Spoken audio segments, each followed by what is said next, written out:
ownership interest. And even taking that one step further, they can't reach into the partnership and take out any of the assets to settle my debts.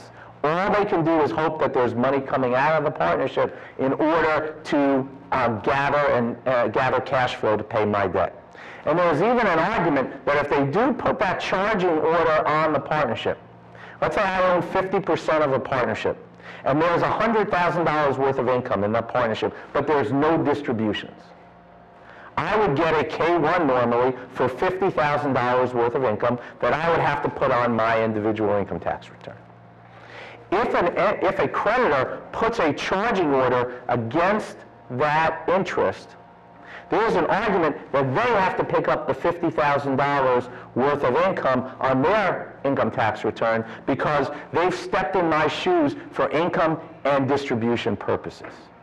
It's not a really strong argument, and it can go either way, but it's a great leverage tool when talking to creditors about it. So, you know, you have that arrow in your quiver as well.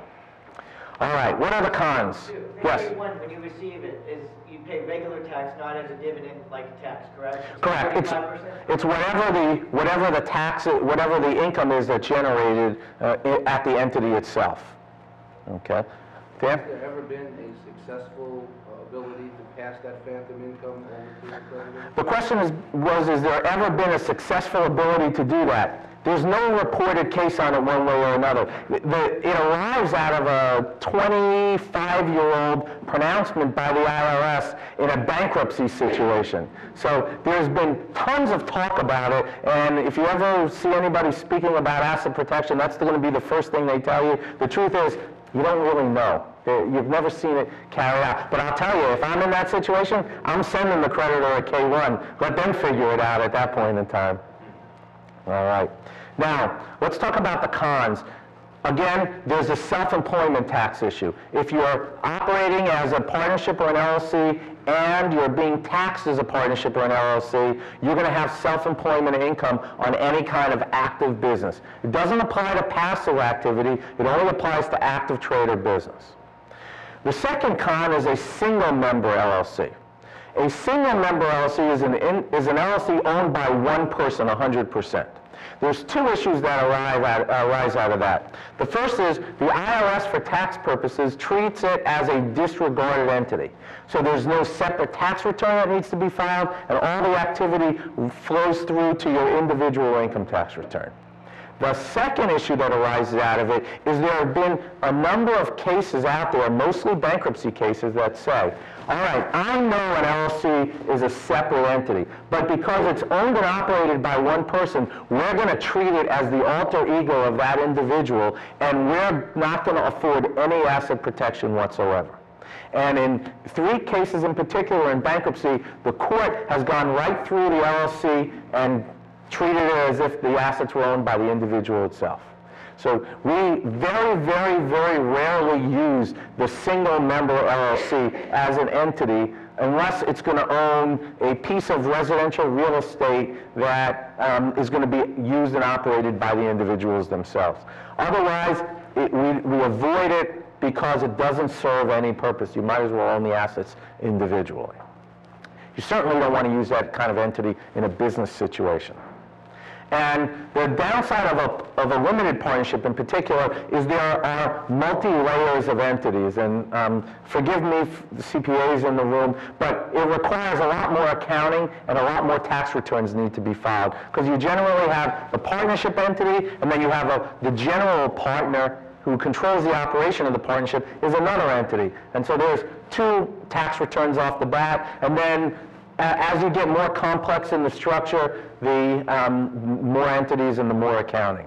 So those are the cons. I don't necessarily believe that's really a con. Some other people do. Clients find it more confusing and hard to understand, but we believe in that kind of structure. Bob? What's the actual cost difference between an S corp and a partnership, an LLC, to the owner beyond the Social Security wage base? What's the cost between an S corp and LLC?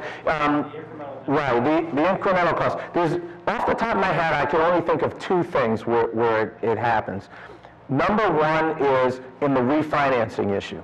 So if you have passive assets in there, in an S corp, any money you take out above your basis is taxable. In an LLC situation, when the LLC borrows money, you get an increase in basis. So when you pull out that money, it comes out tax-free. So that's one huge issue that we see when it involves passive assets. The second issue goes to the sale of the business. In an S corporation, you have a two-tier tax system. In the LLC tax as a partnership, you avoid that second tier of taxation. I was more talking about earnings. In other words. Earnings, there's no difference then, other than the Social Security, other than the Medicare and Social Security issue, yeah. It's taxed the same way. The inside tax will flow through the same way out to the owners, and the only other issue is the self-employment issue. You have to pay additional self-employment beyond the Social Security wage base, no matter how much you take. No.